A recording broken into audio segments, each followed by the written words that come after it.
Oke, mungkin ini cuma hayalan gua aja sih.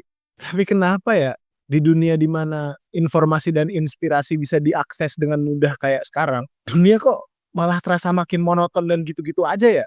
Serba template dan bisa dibilang minim kreativitas. Halo guys, gua Danar. Selamat datang di Diary Imajinasi gua. Ya jadi sebelumnya gue perlu bilang dulu nih, kalau ini tuh ya cuma pendapat pribadi gue aja. Gue di sini nggak bilang baik atau buruk. Yang mau gue bilang di sini tuh ya cuma subjektivitas gue aja soal mana yang menurut gue lebih bagus dan mana yang jadi ngebosenin sekarang. Tapi ada kemungkinan nih kalau kalian juga bakal berpikir sama. Karena itu coba denger penjelasan gue dulu ya. Oke, mulai dari mana dulu ya? Gini deh. Buat kalian yang lahir di tahun 80-an atau 90-an, pasti ngerasain ini nih. Jadi tuh ada masanya, ya entah kalian lagi di warnet atau lagi nongkrong, atau lagi ngapain aja deh. Terus ada saat dimana kalian itu naruh HP kalian di meja. Nah di situ kalian bisa ngebedain kan HP-HP yang ada di meja. Bentuknya tuh variatif semua, jadi kayak kita tahu ini HP siapa, itu HP siapa. Sedangkan kalau sekarang tuh kalau kita lihat, ya gitu aja semuanya.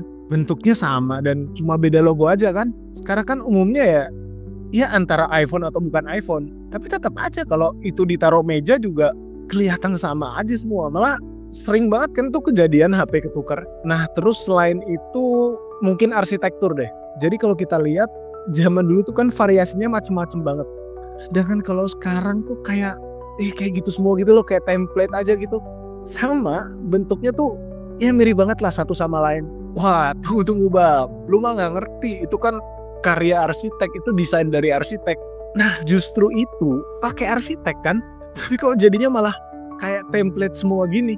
Apalagi, oh Bang, ini tuh era teknologi, inovasinya tuh kebanyakan di software dan aplikasi.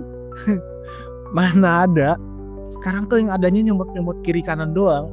Era startup kreatif yang penuh disrupsi tuh, itu udah lewat, sekarang udah gak gitu lagi. Isinya itu kebanyakan cuma ya itu nyomot kiri kanan doang. Lagi rame fintech semua bikin fintech, lagi rame startup edukasi semuanya juga bikin begitu. Sekarang AI semua tuh berlomba-lomba bikin AI yang sebenarnya kegunaannya tuh sama-sama aja. Raksasanya deh.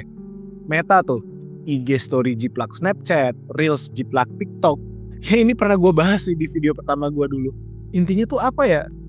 Ya kayak gak ada yang mau inovasi gitu deh. Gak ada yang coba buat eksperimen ini itu, berusaha kreatif. Sekalinya ada nih inovasi yang berhasil, itu tuh langsung dijiplak kiri kanan. Terus komik deh, komik webtoon tuh kalau kalian lihat. Kebanyakan tuh ceritanya formula dan konsepnya tuh gitu-gitu aja. Terus F&B, sekalinya ada yang viral, sekalinya ada yang inovasi, langsung pada ikut. Konten-konten juga kalau kalian perhatiin. Kebanyakan tuh bahasnya itu-itu aja. Ada bintang tamu yang lagi rame apa, ditanyanya juga itu-itu aja. Sampai game yang harusnya penuh dengan kreativitas. Konsepnya tuh kebanyakan cuma gitu-gitu aja. Cuma adu bagus-bagusan grafis doang. Yang jadi makin variasi malah gender. Ada sampai 100 gender katanya. Apa coba? Ya oke, back to topic. Ya jadi gue coba riset lah. Kenapa ya kok dengan adanya teknologi yang memudahkan kita buat riset, nyari referensi dan yang harusnya bikin kita jadi lebih kreatif dan inovatif, tapi kita malah jadi makin monoton dan kayaknya kreativitas kita kok malah jadi makin menurun gitu. Oke, jadi ya gue menemukan beberapa hal lah yang mungkin bisa ngejelasin. Coba ya menurut kalian gimana? Ya sebelumnya gue pernah ngomong ini juga sih di video gue yang soal krisis kreativitas dan inovasi itu. Tapi di situ tuh gue ngomong kalau masalah utamanya tuh ya perkara uang ujung-ujungnya. Ya dan sebenarnya ini emang gak jauh beda. Tapi di sini gue mau coba ngejelasin faktor-faktor lain yang mungkin masuk akal juga. Ya udah langsung aja ya. Yang pertama menurut gue nih ya, kayaknya kreativitas sekarang tuh tujuannya untuk konsumsi deh. Bukan untuk memenuhi kebutuhan, bukan buat jadi solusi juga. Atau bahkan buat jadi sarana berekspresi tuh bukan. Jadi buat konsumsi, iya emang duit-duit lagi sih. Jadi sekarang kebanyakan tuh kalau berkarya yang dipikirin, ini bakal laku gak nih? Dimana seharusnya ya, yang menurut gua sih, yang perlu dipikirin tuh, ini masyarakat bener-bener butuh ini gak? Alhasil sekarang tuh kebanyakan orang berkarya bukan berangkat dari keresahan atau masalah yang ada di masyarakat, tapi dari tren yang ada aja. Jadi kurang lebih ngejar angka doang lah. Misal ada yang laku gitu, ada yang rame, lagi ngetren, mau itu penting atau nggak penting, mau itu masalah yang udah diselesaikan atau belum, ya udah pada jiplak aja, pada ngelakuin itu aja semua. Ngapain mikir inovasi atau coba menyelesaikan masalah yang masih ada? Oke, itu yang pertama. Terus yang kedua tuh ada standarisasi global yang bikin semuanya itu jadi monoton. Ya gitu sih, dunia tuh makin tersambung nih, terkoneksi. Jadinya tuh secara nggak langsung tuh kayak terbentuk standar global yang ya bisa gue bilang menghancurkan keunikan lokal. Terlebih lagi adanya mental inferior atau efek rumput tetangga lebih hijau. Jadinya tuh kayak pada mikir gitu, ah kayaknya punya dia lebih keren deh. Oh gue tiru aja itu. Atau oh kalau menurut ahli nih bijaknya begini nih. Ya nggak salah juga sih ya mungkin. Banyak yang sukses kok ngelakuin itu. Tapi ya itu akhirnya jadi sama semua. Pada niru pihak atau produk yang dipandang superior dalam konteksnya masing-masing. Dan lagi-lagi nih, ini tuh yang bikin orang jadi ya malas mikir, malas bereksperimen, gak mau berinovasi. Karena itu tadi sih ya mungkin ngelihat ini itu jadi gak pede, ngerasa inferior. Jadi ya berusaha niru yang kelihatannya superior padahal udah begitu. Sama yang ketiga, ini udah banyak yang ngomong sih. Mental instan, pengennya yang gampang, yang cepat, yang instan. Ya karena sekarang semua juga udah serba instan sih. Ada internet, ada Google, ada AI. Jadi kebiasaan gitu pengennya yang instan juga. Jadi kalau nemu referensi, nemu formula atau proven method yang udah rame di internet, ya udah ditiru gitu aja. Ini tuh jadi ngelewatin proses-proses penting kayak eksperimentasi, kreatif proses, trial and error. Yang biasanya tuh ya proses kayak gini yang menghasilkan ide-ide yang mantap. Katanya sih gitu. Katanya sih semakin instan prosesnya semakin dangkal maknanya.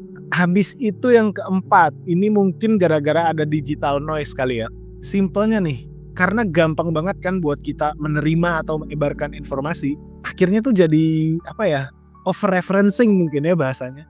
Kebanyakan referensi terus kayak jadi berisik gitu loh. Ya akhirnya kita jadi bingung. Jadi susah buat berkreasi, susah buat berimajinasi. Soalnya kepala kita keisi terus-terusan tuh. Sedangkan ide-ide itu kan katanya bakal banyak muncul kalau kita punya momen hening. Ya buat bengong, buat ngayal. Sekarang tuh kan susah nyari momen kayak gitu. Bosen dikit kita tinggal scrolling. Nah iya, jadi karena terlalu banyak informasi yang kebanyakan sama-sama juga itu. Terus kita tuh jadi kayak muncul rasa familiar gitu loh. Dan manusia kan emang cenderung ngerasa lebih nyaman sama yang familiar kan. Jadi misal muncul pikiran yang beda gitu, bahkan mungkin sekedar pikiran yang beda aja, kita jadi cenderung nolak. Karena ya itu gak familiar buat kita. Ya, jadi itu dia alasan-alasan yang gua temuin. Gimana menurut kalian?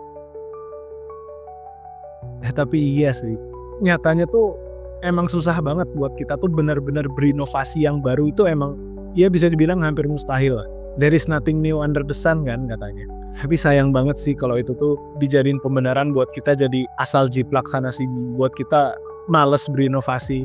Sebenarnya ada aja kok hal-hal baru yang bisa kita bawa gitu. Ya kita nggak harus jadi asal jiplak kiri kanan doang. Oh iya, dan nggak ya, jangan bawa-bawa generasi kalau soal ini.